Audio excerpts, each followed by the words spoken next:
अस्सलामुअलैकुम। हाँ सज्जणा तो बेलियो की हाल है वालो तकड़े हो। मैं तो डाली हमजा खोखर कोकारवी। अगर मेरे चैनल सब्सक्राइब ना किया सब्सक्राइब करो, वीडियो लाइक ना किया तो लाइक करो।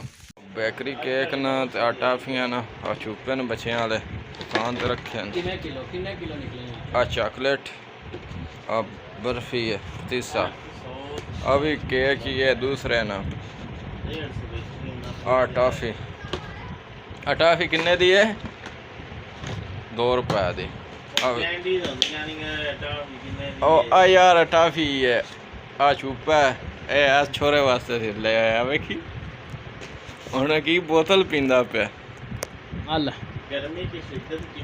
आहो गर्मी दी शिद्दत बोतल नाल पूरी होंदी है, पानी नाल होंदी है। पानी नाल भी नहीं होंदी, हां छिड़का नाल ही हो जांदी। आहो गोलियां डेस्परिन दी उस वास्ते अलमुल्ला वाह वास्ते टाफियां ना कड़ियां ना।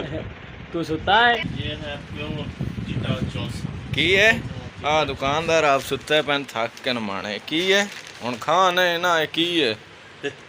आहो कहंदे ने चिट्टा चौंस आला चिट्टा जिन अंब दा बादशाह कहंदे। हां अंब दी क्वालिटी दे विच कड़े दी विच आई कोनी, छुरी फेर के चेक करो की है। एक मिनट की है अकड़ कोई नहीं इन छुरी ले आओ चेक कर। पैसे काट ला ते दे उत्ते ओने नहीं छुरी ले आना आप नहीं के पहले चेक दे कोनी पैसे होंदे। आहो जहाज नींदर आ रही है चढ़ सौ। आहो सौ चल टोर जवार नु पानी लान चली गया। विस्पी 12वीं पत्ती है। वाह वाह एक्सल सरफ मच्छरां दा खात्मे करने वाली दवाई। ये कीड़े मार दवाई है। आहो मरच सुरख वालां दा वधाउने वाली साफ भी कर दी। पता नहीं गरम मसाला इनदा नाम दस करदी है।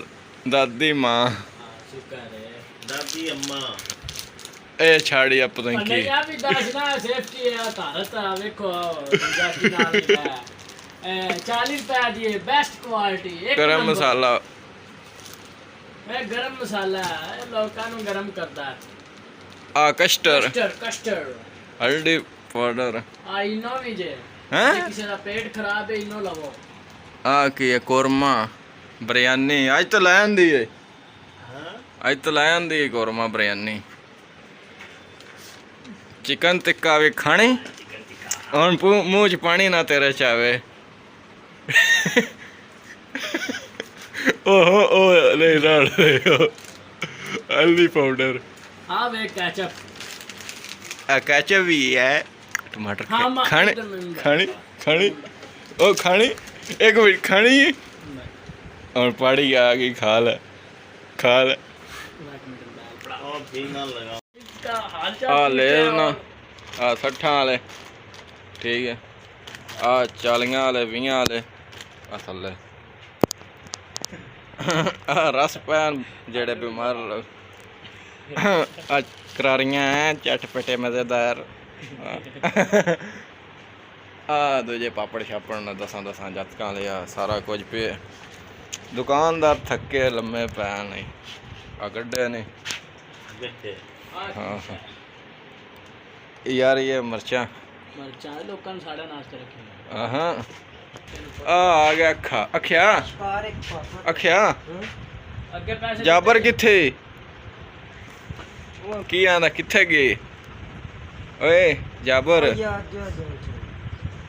किथे गया ऐसा। आपने क्या लेना बताए। शिकार पापड़ शिकार शिकार खेडू हो। आहो आज ये छोरा बनान डालकर जंगल में शेर का शिकार खेलने आया है।